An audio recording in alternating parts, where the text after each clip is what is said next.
હા બોલો ને ભાઈ. મારે ક્યાં બોલવાનું છે, તમે પૂછો છો કઈક. અરે આપણે ગામતળમાં મકાન છે રમણીકભાઈ. હવે એનું કઈ તો પ્રોસેસ થાય, પ્રોપર્ટી કાર્ડ કેવું મળે એવું? તમે પૂછ્યું છે હું પેલા તો કે આવો કોઈ કાયદો હતો કે બીજાની જમીન નામે ચડી જાય એવું કઈક પૂછ્યું છે તમે મને?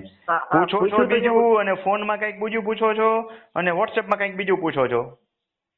ના ના, વોટ્સએપમાં શું પૂછવું છે એ પૂછો પેલા. કે 2011 નો કોઈ કાયદો ખરો કે 2011 પહેલા જે મકાન હોય એ ખાતે ચડી જાય એવા? કોની જમીનમાં છે? સરકારી જમીનમાં કોઈની પ્રાઇવેટ મિલકતમાં છે? રાવડામાં છે, ખબર નથી મને.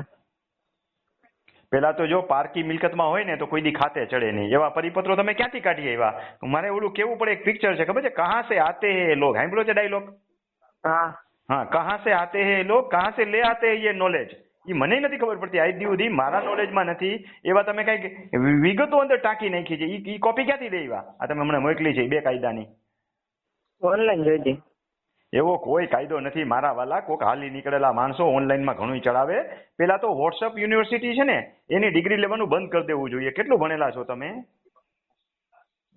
એજ્યુકેશન કેટલું છે પહેલા તમારું? કોલેજ કરો હજી તો. કોલેજ કરો છો તો તમને એટલી તો ખબર હોય છે કે વોટ્સએપ યુનિવર્સિટી ખોટી છે એમ કે નથી ખબર? હા. એટલે એના કોઈ વસ્તુને સાચા ન માની લેવા અને સાચું જ્ઞાન કાયદાના ડાઉનલોડ કરીને મેળવતા શીખો. ભઈલા આ બધા કજિયાના ઘર છે તમે જે ગોતો છો એ. પારકી મિલકત કોઈ દી આપણી થાય નહીં.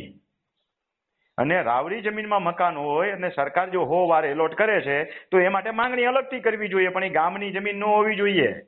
સરકારી જમીન હોય અને બધાને મળતી હોય તો આપણને મળે. હા.